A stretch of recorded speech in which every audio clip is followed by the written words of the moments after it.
আসসালামু আলাইকুম প্রিয় দর্শক, আমি ডাক্তার মোহাম্মদ রায়হান উদ্দিন। কথা বলবো একটি নিষিদ্ধ জীবনের গল্প নিয়ে। সেই নিষিদ্ধ জীবনের গল্প কারো জীবনেই কাম্য নয়, কিন্তু সে জীবন থেকে ফিরে এসে যদি কেউ তার ভুল বুঝতে পারে এবং সে যদি মনে করে যে সে সেটা ভুল করেছিল এবং সে যদি তার পুনরাবৃত্তি না করে, তাহলেই সেটা তার সঠিক সিদ্ধান্ত হবে। প্রিয় দর্শক, যে বিষয়গুলো নিয়ে সচরাচর কথা বলা হয় না, সেই বিষয়গুলো নিয়ে আজকে আমি একটু কথা বলছি। কারণ আজকে আমার সাথে যিনি আছেন তিনিও এই মেসেজটি দিতে চেয়েছেন, তিনি যে ভুলটি করেছেন যাতে অন্যরাও এই ধরনের ভুলটি না করেন। তিনি একজন ভার্সিটি স্টুডেন্ট। তিনি ওনার জীবনে যে ভুলটি করেছিলেন, বন্ধুদের পাল্লায় পড়ে তিনি অবৈধ সম্পর্কে জড়িয়ে গিয়েছিলেন, যার ফলে তিনি এক ধরনের যৌনবাহিত রোগে আক্রান্ত হয়েছিলেন। সেই যৌনবাহিত রোগ থেকে তিনি আলহামদুলিল্লাহ এখন রিকভারি করেছেন, কিন্তু তার চেয়ে আরো বেশি পরিমাণে বা খারাপ পর্যায়ের যৌনবাহিত রোগও কিন্তু ওনার হতে পারত। সেই দৃষ্টিকোণ থেকেই আজকে একটি সচেতনতামূলক বার্তা দিতে চাই আমরা।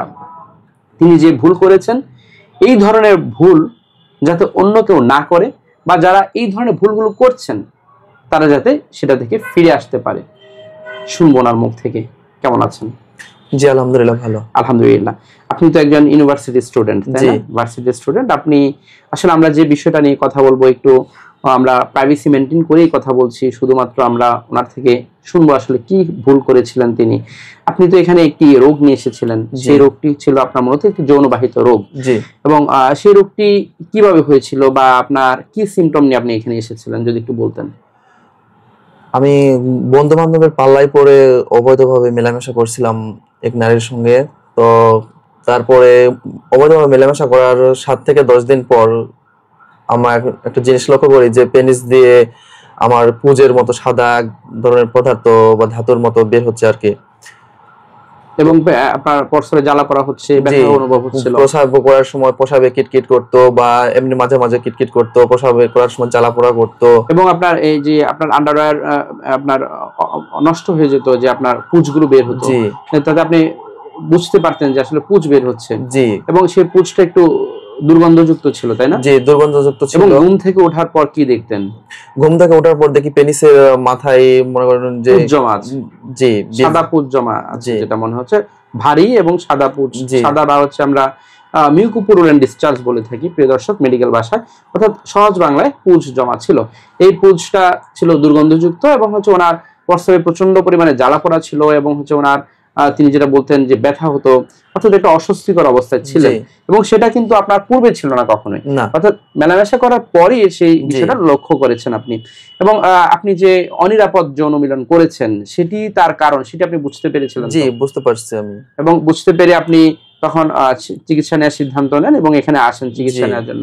চিকিৎসার পর এখন আলহামদুলিল্লাহ ভালো আছেন? জি আলহামদুলিল্লাহ ভালো আছি। তো যখন আমার এটা হইলো, তখন আমি মানে টেনশনে হতাশাগ্রস্ত হয়ে পড়লাম। তখন আমি আমার যে যে লক্ষণগুলো রোগের, সেগুলো আমি ইউটিউবে সার্চ দিয়ে তো দেখি যে ডাক্তার মোহাম্মদ রায়হান উদ্দিন স্যারের ভিডিও আসলো। সেই ভিডিও দেখার পর আমি তার কাছে শরণাপন্ন হই।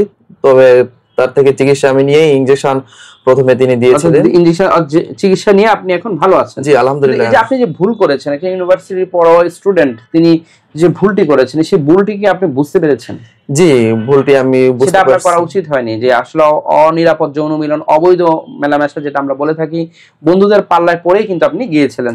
যা আসলে অনেক বন্ধু বান্ধবের পাল্লায় পড়ে অনেকে আসলে এই পথে পা বাড়িয়ে দেয়, যা কিন্তু আপনার জন্য ক্ষতির কারণ হতে পারে এবং আপনার বিভিন্ন ধরনের যৌনবাহিত রোগে কিন্তু আপনি আক্রান্ত হতে পারেন। যেমনটা তিনি গনোরিয়ায় আক্রান্ত হয়েছিলেন, উনি যে সমস্যাটা ফেস করছিলেন সেটি ছিল ওনার গনোরিয়া, কিন্তু তার চেয়েও কিন্তু আরো ভয়ঙ্কর রোগ হতে পারত, তাই না? আরো বিভিন্ন ধরনের যৌনবাহিত রোগ রয়েছে, সেগুলো কিন্তু হতে পারত। যেই যৌনবাহিত রোগগুলো থেকে বেরিয়ে আসা অনেক কঠিন হয়ে পড়ে। হয়তো গনোরিয়া থেকে তিনি রিকভারি করতে পেরেছেন, কিন্তু এর চেয়েও আরো কিছু ভয়ানক যৌনবাহিত রোগ রয়েছে যেগুলো থেকে আসলে রিকভারি করা অনেক কষ্টসাধ্য হয়ে যায়। তাহলে আমি বলবো যে যারা আজকের এই ভিডিওটি দেখছে তাদের উদ্দেশ্যে যদি আপনি কিছু বলতেন, আপনার মতো যারা বন্ধু বান্ধব রয়েছে বা আচ্ছা আপনার মতো যারা এই ভুলগুলো করছে, তাদের কি এই ভুলগুলো করা উচিত? না, এই ভুলটা করা কখনো উচিত না। তাদের উদ্দেশ্যে আমি একটাই কথাই বলবো যে যৌবন সবারই আছে, জনসেক্স, তবে এটা অবৈধভাবে মেলামেশা না করে সময় হলে বিয়ে করে, যে উপযুক্ত যদি সময় হয় তো সামর্থ্যের মধ্যে বিয়ে করা উচিত। তবে এরকম অবৈধ মেলামেশা বা প্রোডাকশন ছাড়া অবৈধ মেলামেশা করাই উচিত না, এক কথাই উচিত না। প্রিয় দর্শক, যারা আজকের এই ভিডিওটি দেখছেন, নিশ্চয়ই আপনি চিন্তা করছেন আপনি তো কোনো যৌনবাহিত রোগে আক্রান্ত হচ্ছেন না, কিন্তু আপনি বহুজনের সাথে, অর্থাৎ বহুজনের সাথে আপনি মেলামেশা অভ্যস্ত হয়ে পড়ছেন। আপনার পরবর্তীতে হয়তো দাম্পত্য জীবনে কলহের সৃষ্টি হতে পারে, কারণ আপনার তখন সাইকোলজিক্যাল যে চেঞ্জটা আসছে সেটা হয়তো আপনার স্ত্রীর প্রতি আপনার সেই ধরনের আগ্রহটা কিন্তু আপনি ফিল পাবেন না, এবং আপনি এটা হতাশার মধ্যে ভুগবেন। আপনি শুধু যৌনবাহিত যে রোগ হবে তার ভয়ে আপনি তা নয়, অবশ্যই আমরা যদি ধর্মীয়ভাবে চিন্তা করি তাও কখনোই তা উচিত নয়। অবশ্যই অবৈধ মেলামেশাকে নিরুৎসাহিত করা উচিত এবং অবৈধ মেলামেশা থেকে বিরত থাকা উচিত।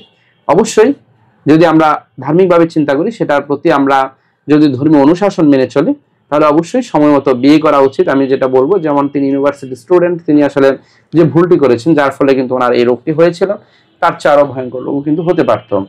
প্রিয় দর্শক, এই ভিডিওগুলো মূলত সচেতনতার উদ্দেশ্যেই করা। আমার আজকের এই ভিডিওটি দেখে আপনারা যদি কেউ কিছুটা হলে উপকৃত হন, সেটি আজকের এই ভিডিওর সার্থকতা।